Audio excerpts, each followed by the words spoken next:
Hey guys, good morning. How is everything? There's something that I want to talk about today, and it is why do most startups fail? So when you have companies who start up and you hear that in 2, 3 years, they have shut down, right? If some don't even last up to a year. And when you look at some of these companies, they have really good and innovative ideas. I mean, when you look at their business plan and everything, you look at their idea, it is super. But the question is, why do they fail in such a very short time? Now, most people will think that, either they fail due to lack of a good idea, like I said, but if you look at research, right, that is not the main reason. Now, some will think, oh, maybe they don't have the right expertise, right? But that is typically not true. Most startups are started by people who have experience in the area that they are going into. And then some will say, is it lack of capital? But one of the things you see is that is not the truth. Now, there's a research conducted by, I think, the Small Business of America or one of those entities. And they found out that the reason 60% of small businesses fail within the first 2 to 3 years is because of lack of marketing. They do not focus heavily and accurately on marketing. They struggle with marketing, right? So I'm going to give you three key ideas, three key things that as a small business you must focus on when you are trying to when you're trying to start a small business, and this is with respect to marketing. Again, most people think, oh, if I have a brilliant idea, people will rush to my door. It doesn't work that way. You must be able to communicate your idea. The people who are there to buy your product, if they do not know that it exists, how are they going to get it, right? And one of the things you see companies, look, I'm telling you, there are companies that make better product, but yet they are not the leaders in the industry. A lot of research, we all talk about Intel. Anybody wanting to buy a laptop will say, oh, it needs to have an Intel chip. A lot of studies and statistics have shown that the AMD group of processors are way better than Intel, but yet Intel dominates the market, right? I remember the case of I think DVD versus Sony.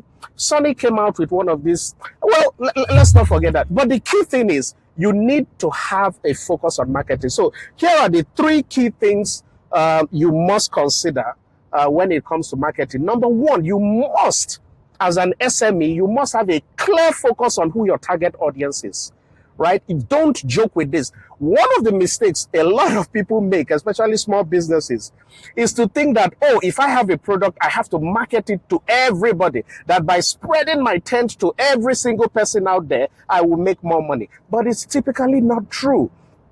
There's what you call an avatar in business, in marketing. You must first of all determine who that your target customer is, and that is your avatar. And again, when we're talking about avatar, let me give an example. If you are a lady now, you want to sell fashion to women, right? A lot of people will say, oh, I'm going to be selling clothes to every woman out there, but it's typically not the best. You need to determine, am I selling to young ladies? Right? Am I selling to elder ladies? Am I selling to pregnant women?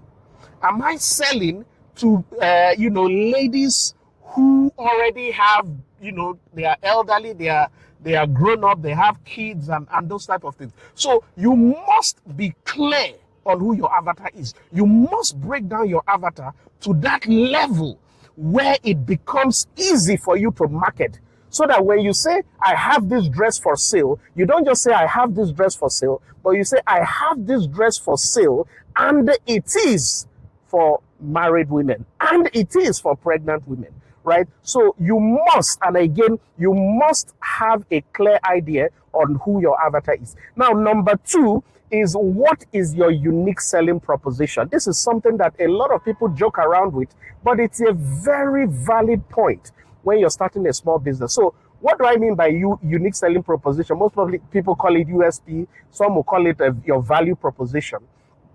It is what differentiates your product from every other person that is selling that same product. There ought to be something different, something unique, something, good about your product. Let me give an example. As a shipping company now, we run a shipping company. We don't focus on just, come and ship with us. No. Because we've realized that for most people who want to go into export, they also need training. They also need, there was a testimony from one of our customers who said he was shipping with other people. Now, these other people he was shipping with, they were actually way, way cheaper than us. But despite that, despite giving his customers abroad, the low cost and everything, he lost over 20 of his major customers.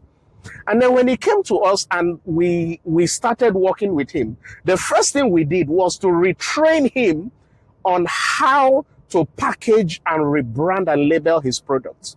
And he said when he went back to all those customers and told them, look, we have changed. This is our new branding. This is our new packaging. All of them came back. Now, why do I say that? You see, you need to determine what is your unique value proposition. So when you tell people, look, I am in shipping, you also need to tell them, I am in shipping, but I will also help you to do this, this, this, this. What is that thing that differentiates you that no other competitor has or no other competitor does? That is the key. You must have, again, your unique value proposition. Now, the last one I'm going to say, and it's almost the same as finding your target avatar, is a lot of people try to market across too many channels. They spread themselves too thin, right? So now we have all sorts of social media platforms out there, and you're going to have somebody who wants to dominate Twitter. They want to dominate Instagram. They want to dominate YouTube. They want to dominate Facebook. They are trying to put up billboards out there. No, it doesn't work that way. Don't spread your marketing effort too thin. It's better for you to focus on one channel, but do that channel well. And again, when you are focusing on a channel, make sure it is a channel that is used by your ideal customers, your avatar. Right? I will go back again to that first point in determining who your avatar is, because it is so vital. Do not try to sell or create a product that you say everybody needs. I don't care how that product is. I don't care what it is. Don't create a product and say this is for everybody. Let me use a popular example, Gary. Gary is a commodity. If you are selling a commodity, who is going to win in that battle is whoever has the lowest price. Right? They are going to be the winners. But if you come out and say, look, this Gary is made up of, is done such that it has the lowest sugar in it. You use a special fermentation product, and then you define that Gary as Gary that is made for maybe diabetics people or people who are afraid of being diabetic. You open up a new category of customers, your ideal avatar. And I can tell you, you will be amazed at the amount of money you're going to make.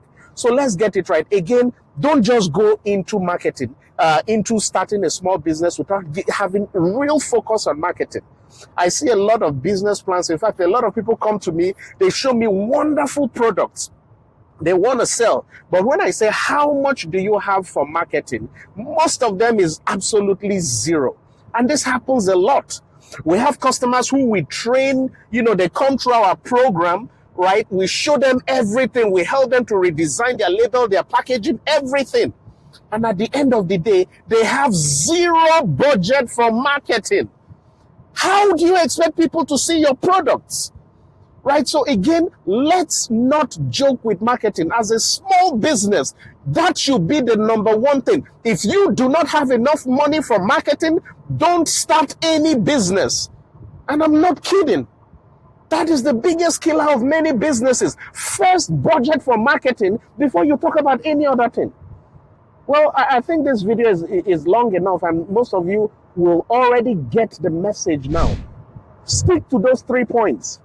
First, know who your target customers are before you even start a product. Determine your avatar. Very important. Next, make sure you understand your USP, your unique selling proposition is very important. What differentiates your product from every other one? Because it becomes easy to market and communicate. And then the last one, don't spread yourself too thin. Okay, find that channel that works for you, where your ideal avatars are, and focus your marketing on it. If you do these three things when you are starting a small business, I can guarantee you that you are going to be very successful. See you tomorrow.